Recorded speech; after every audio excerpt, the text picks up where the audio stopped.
The pick is in. With the 28th pick, the Detroit Lions select Tyleik Williams, defensive lineman, Ohio State, presented by LinkedIn. Here to talk about this with me, it's Matt Derry, the host over at Locked On Lions. Matt, we saw a run on defensive linemen early in this draft. The Lions, towards the back end of the first round, they take Tyleik Williams, who some had in this range, others maybe early to mid second round pick. How are you feeling about the selection for Detroit? I mean, I feel okay, Kevin. I mean, this is classic Brad Holmes, really kind of keeping us in the dark on where they were, what they were thinking. He said they were going to take best available player. He said they were not going to just grab an edge rusher because that was a need, or an offensive lineman because that was a need.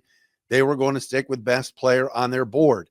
There were some very good edge rushers on the board, including Mike Green, the nation's leader in sacks with 17 last year at Marshall, but some off the field issues with him.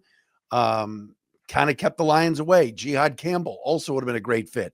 Shoulder surgery kind of kept the Lions away. They take a guy, like you said, that a lot of mock drafts didn't have in the first round, in Tyleik Williams. And, Holmes said at the owners' meetings a couple of weeks ago that they were kind of loaded in terms of interior defensive linemen. Yet they take a big man to pair with Aleem McNeil, DJ Reader, Levi Onwuzurike, Josh Paschal. They've got a lot.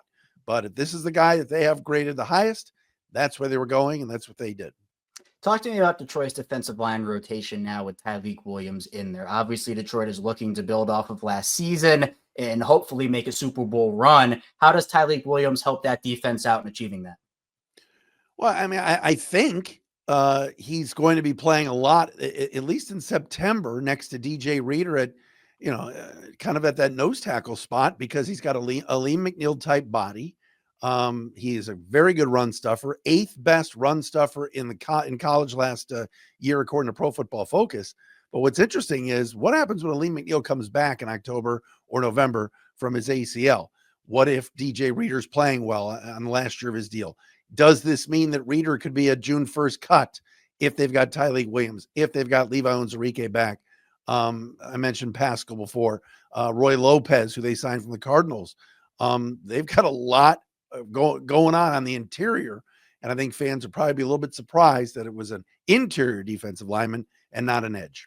Well, you mentioned that. Are there any other players you had your eye on? This board fell very favorably for the teams in the back half of the first round. Was there anybody you were eyeing aside from Tyleik Williams? You mentioned not a lot of people had him in the first round category, and there were some players that fell. Was this your ideal pick for Detroit, or would you have gone somewhere else? It wasn't my ideal pick, but I think once Gray Zabel was off the board, who I think the Lions really liked as an interior offensive lineman, and he went way earlier to Seattle. I mentioned before Jihad Campbell, I'm surprised, was sitting there at 28, but again, the injury, Mike Green.